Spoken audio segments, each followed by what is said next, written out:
Hi, I've got the name right, please. Go for the blue microphone and first one transfer the Baroness on from the red. Thank you, Chair. And for the record, I don't like using my title very much. Oh, I'm so sorry. I think they're archaic, and I'm 73 years old.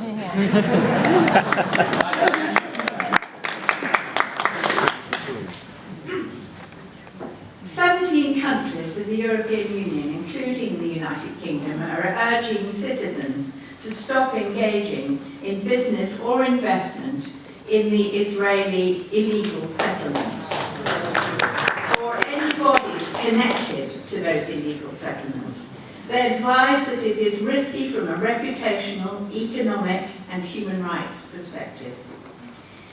In the United Kingdom, the Secretary of State for Commonwealth and Foreign Affairs has made it clear that the British government expects British companies to treat the risk of contributing to gross human rights abuses through their operations as an issue of legal compliance and to positively adopt policies to identify, monitor and prevent risks to human rights.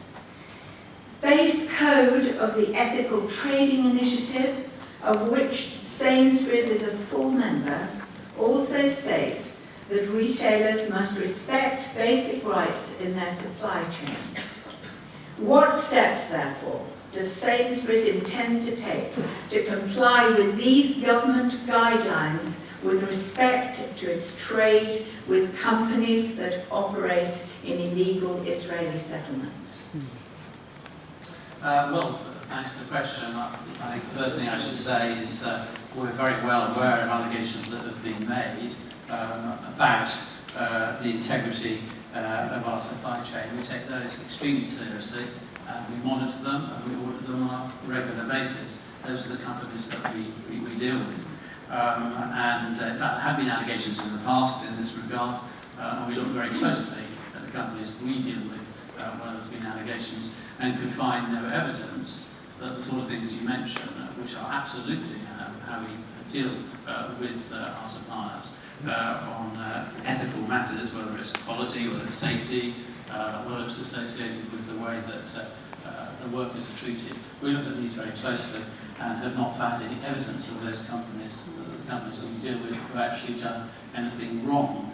Now, I think you're asking, though, rather a wider question, which is us really to simply boycott the products of any company that actually deals with West Bank settlements, Israeli settlements. In fact, I can reassure you that we don't actually currently source any of our own brand food or non-food products from Israeli settlements in the West Bank. What we have to do very, very carefully is give customers a choice. If we do, we label very clearly where they come from, whether that's from Palestinian sources or Israeli sources on the West Bank. It's labelled, and indeed we do source from Israel itself and from Israeli businesses, as I think you suggested, and we do source from Palestinian businesses as well. So we do both. We think that's the right thing to do, and we will continue to take any allegations that are made about the integrity of our sourcing very seriously and investigate them very thoroughly, and probably do it even more carefully because of the sorts of initiatives that you talked about that we have in the past. Not that we've been slack in the past, I don't think, but we'll take it even more seriously. So thanks for making the point. Thank you. I'm well aware of what you have said, and I admire Sainsbury's for a lot of the things they have done.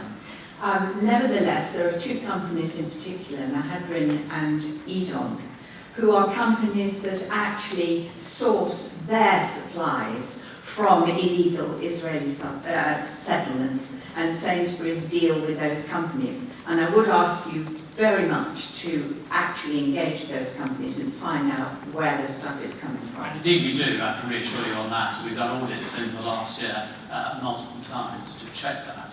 And we will continue to do that very, very carefully. We do not want our products to be mislabelled, and I think you make the point very well. So thank you for that.